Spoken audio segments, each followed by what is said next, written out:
Fala aí galera do nono ano, aqui quem fala é o professor Leonardo.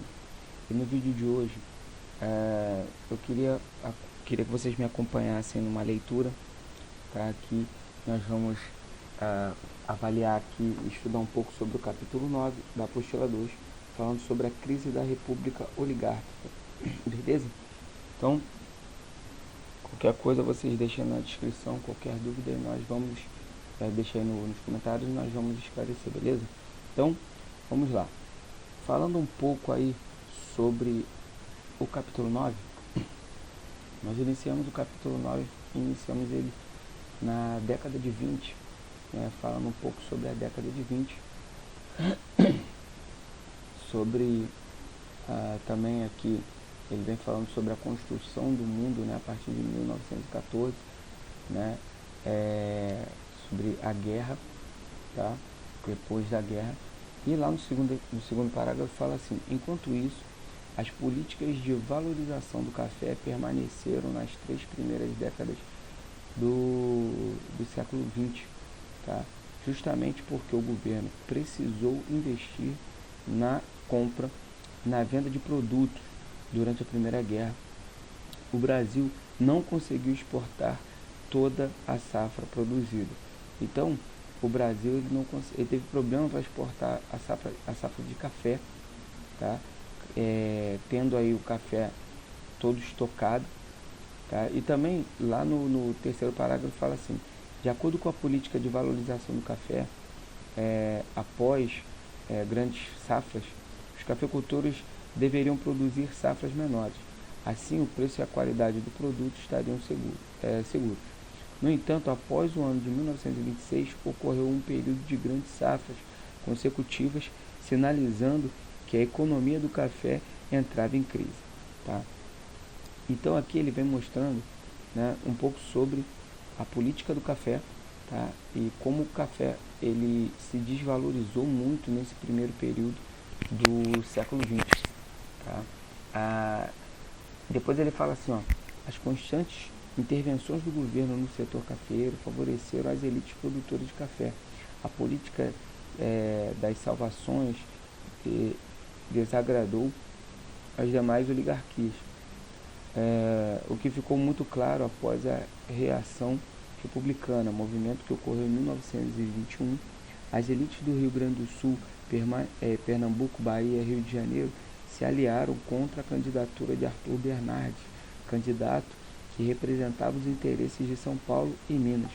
Lançaram então a candidatura do carioca Nilo Peçanha para as oligarquias dissidentes, ou seja, que não participavam mais do Pacto de Minas e São Paulo. Os outros produtos brasileiros, como o charque ao sul, e o cacau e o açúcar do Nordeste, deveriam ter a mesma proteção econômica que o café, mesmo com a aliança e a vitória foi do candidato Arthur Bernardes. Então, na década de 20, nós temos visto aqui nessa primeira parte da apostila, fala que na década de 20, a oligarquia que existia, a troca de poder entre a república que a gente chama de República do Café com Leite, teve essa proximidade de São Paulo e Minas, e todas as políticas que eram destinadas ao Brasil eram destinadas para São Paulo e Minas, incentivando aí somente o produto de café, somente o café que era produzido em São Paulo. Isso causou muito descontentamento no início do século XX, tá? Muito mesmo, um problema realmente político muito grande, tá? Nós vemos aqui também que a sociedade, como era a sociedade, no 1.2, fala da década de 20 começou bem diferente para a sociedade brasileira, tá? Os grandes cafeicultores passaram a conviver num cenário político em que as classes médias urbanas, além da valorização do preço do café, reivindicavam as melhores condições de trabalho, aumento de salários, eleições menos fraudulentas e instituições de leis trabalhistas, tá? A instituição de lei trabalhista. A ideia aqui era porque ainda existia, ainda mais depois da Revolução de 1917 lá na Rússia, houve sim um grande movimento contra as más condições de trabalho, tá? Das fábricas, nas fazendas, enfim, no Brasil no todo. Tá? A sociedade começou a questionar a política e por que as coisas não funcionavam para todos, né? De uma forma assim bem mais direta, tá bom?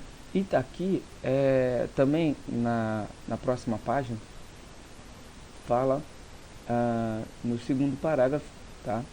Vem falando aqui, além das camadas médias urbanas, outro setor da sociedade que despontou com foco na insatisfação foram os militares, tá? Estavam afastados do poder desde o governo do Marechal Hermes da Fonseca. E isso aqui nós vamos ver mais para frente, falando um pouco sobre o descontentamento dos militares, tá? Ainda na década de 1920, foi possível visualizar o descontentamento de vários setores sociais. Aqui, ó. Determinados setores da elite econômica estavam insatisfeitos com a hegemonia de São Paulo, de Minas e São Paulo, tá? No cenário nacional. E as camadas populares, com a falta, né, da participação política e a ausência de direitos trabalhistas. Então foi o que nós já vimos anteriormente. Tá bom? Então, no ponto 2 fala sobre a fundação do PCdoB. O Partido Brasileiro, Partido Comunista Brasileiro, né, em 1922, ressaltou, né, ao aumento do número de operários no Brasil e na grande concentração de imigrantes europeus entre eles. As condições de trabalho, né, do operário brasileiro estava submetido facilitava o crescimento do PCdoB. Vale lembrar que nesse momento não existiam leis trabalhistas. Então, para nós falarmos aí sobre as leis trabalhistas, né, e também sobre a relação, né, com o Partido Comunista Brasileiro, é que o Partido Comunista Brasileiro ganhou muito corpo no Brasil justamente devido à Revolução Socialista, devido aos movimentos de operários que estavam eclodindo pelo mundo inteiro, tá? E lá em 22, esse movimento chega ao Brasil, tá? A princípio, com um movimento muito pequeno ainda, tá? Muito pequeno, influenciando somente diretamente aí nas fábricas, nos operários, mas é um partido que começa também a trazer, nesse período, um maior questionamento sobre as questões trabalhistas e sobre a forma em que o Brasil ele se encontra, né? A divisão de Minas e São Paulo e o favorecimento somente de uma área econômica. No Brasil, aí aqui na coluna da esquerda, diz assim, no Brasil não foi diferente, né? Falando sobre o movimento operário no mundo, tá? Muitos acreditavam que o melhor caminho para a melhoria das condições de trabalho seria a fundação do partido, de acordo com o modelo russo. Após a fundação do PCdoB, os trabalhadores passaram a se reunir e a lutar em prol da causa operária, de forma mais organizada e sistemática. Tá?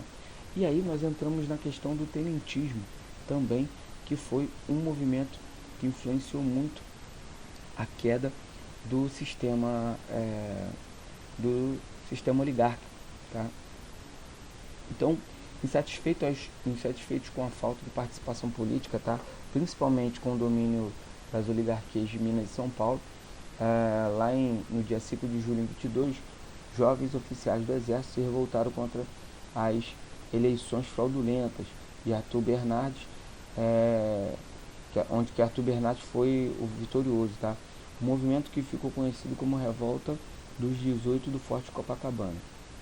Então, os tenentes, né, descontentes com a eleição de Arthur Bernardes para presidente, a vitória devia ter sido de Nilo Peçanha, o que gerou uma revolta. Contudo, cabe ressaltar que a revolta foi incentivada também por membros da reação republicana. Tá? Eles queriam que o exército impusesse a posse do candidato eleito.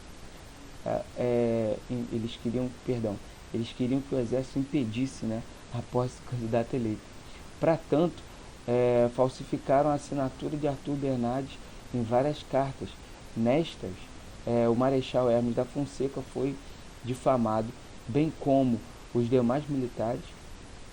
Os desentendimentos entre o governo e o exército ficaram cada vez mais tensos, assim como a troca de insultos e denúncias. Então, foi causada aí uma crise, né, feito uma crise entre o governo e a ala do exército, justamente para que os militares tomassem a frente, tá? A revolta de 18 de Copacabana, 18 do Forte Copacabana, aconteceu na juventude militar, tá? Que lutava contra a oligarquia dominante do país, tá? O conflito incentivou as demais revoltas militares nesse período. Então, o primeiro movimento tenentista contra o sistema de governo que estava implantado naquele momento foi o do Forte Copacabana. Depois nós temos a Revolta Paulista de 1924, que foi uma das maiores que aconteceram, tá? Também foi organizada por tenentes, tá? A rebelião começou no dia em que se comemorava 2 anos da revolta do 18 do Forte Copacabana, tá? Sob a liderança do general Isidoro Dias Lopes, né? Os tenentes tomaram o poder e o governador Carlos de Campos fugiu de São Paulo. O Estado recebeu tropas enviadas do governo federal após 22 dias de domínio tenentista, sem o apoio popular e sem a possibilidade de lutar contra a superioridade bélica das tropas do governo. Os tenentes rebeldes deixaram a cidade e caminharam em direção ao estado do Pará. Lá estabeleceram e fundaram um quartel e enfrentaram as tropas federais, tá? Em 24, tenentes do Rio Grande do Sul começaram uma revolta também, né, militares, e com Luiz Carlos Prestes, após a revolta ter se espalhado aí por várias cidades do estado, o movimento obedeceu às ordens do general Isidoro Dias e marchou até o Paraná, onde ele também se juntou ali e se fortaleceu, tá? Os tenentes gaúchos, assim como os paulistas, desejavam a deposição de Arthur Bernardes, queriam dar realmente um golpe de Estado, um golpe no presidente que estava ali, que estava presente ali na direção do país, tá? E aí, com liberdade, eles queriam também a liberdade religiosa, a de imprensa, o voto secreto e a alfabetização e melhores condições de trabalho para os operários doentes. O general Isidoro, né, Dias foi afastado do comando e a coluna, né, passou a ser comandada por Miguel Costa e também Luiz Carlos Prestes, beleza? Os tenentes, eles andaram pelo interior do Brasil aqui, nós estamos no mapa, demonstrando a marcha, né, da coluna Prestes, demonstrando a marcha desses tenentes, beleza? Que lutaram aí nesse momento para poder derrubar essa oligarquia, tá? E aí nós temos aqui, ó, isso. Nós temos aqui no primeiro parágrafo aqui fala o seguinte: a falta de um programa político definido né, e de apoio no meio rural e urbano também, mostrou a fragilidade do movimento, né? O movimento da coluna Prestes ficou muito fragilizado, tá? E eles, esse movimento, né, ele sofreu aí, muitos líderes desse movimento, muitas pessoas que pertenciam a esse movimento fugiram para a Argentina, Bolívia e Uruguai, beleza? A coluna Prestes foi, portanto, aí um movimento político-militar da década de 1920 que representou um enfrentamento aberto, direto contra as oligarquias dominantes. Os tenentes representavam um grupo expressivo na luta contra a hegemonia dos cafeicultores, uma vez que tinham, né, como ideal a salvação nacional. Acreditavam que somente os militares seriam capazes de mudar e moralizar o Brasil. Tá bom? Então, a coluna Prestes ela perdeu força, né? Os militares perderam força justamente porque não receberam aí um apoio popular, tá bom? Então, e para terminar, falando um pouco sobre a Semana de Arte Moderna, foi em 1922, em fevereiro de 1922, no Teatro Municipal de São Paulo, onde artistas brasileiros que já estavam também insatisfeitos com a falta de incentivo cultural, né, e a visão, né, que era trazida, uma visão na arte, né, e na arte daquele momento, uma visão que era colocada no Brasil agrário, retrógrado, né, inferior. Os artistas ligados diretamente com a cultura europeia e tendo a influência da cultura europeia, os artistas eles se inspiraram, né, na cultura se inspiraram em várias características da cultura europeia para fazer com que o processo cultural brasileiro ele tomasse outros rumos, tá? Não deixando, eles não abandonaram, né, os elementos tradicionais da nossa história, tá? Mas eles também passaram a tentar destacar outros pontos dentro da nossa cultura, como por exemplo, Mário de Andrade foi um exemplo disso, com o livro Macunaíma, tá? Aqui na nossa apostila vem mostrando, em que ressaltou aí a riqueza das raízes brasileiras, né? Nele o herói nasce índio e ao longo da sua vida torna-se um negro, tá? E depois branco, em uma clara referência à miscigenação que o país tinha, né? Apesar de terem tido aí pouca aceitação no início, os modernistas ganharam um espaço no cenário artístico político nacional. Tornaram-se extremamente importantes para a nova concepção artística do país. Destacam-se, né, Oswald de Andrade, Maria de Andrade, Tarsila do Amaral, Anita Malfatti, Carlos Drummond de Andrade e outros, tá? O movimento ele promoveu uma nova vida cultural para o Brasil, em maior diálogo artístico e intercâmbio entre a arte brasileira e a arte europeia. Além disso, ele propunha o desenvolvimento urbano e industrial. Buscava também a modernização do país, opondo-se ao modo agrário exportador de séculos da história, e valorizava o folclore e o patrimônio cultural brasileiro. O movimento modernista, a princípio muito questionado e rejeitado pela sociedade brasileira, só teve importância reconhecida décadas seguintes. Então, quando quando o movimento republicano começou a tomar um porte maior, né?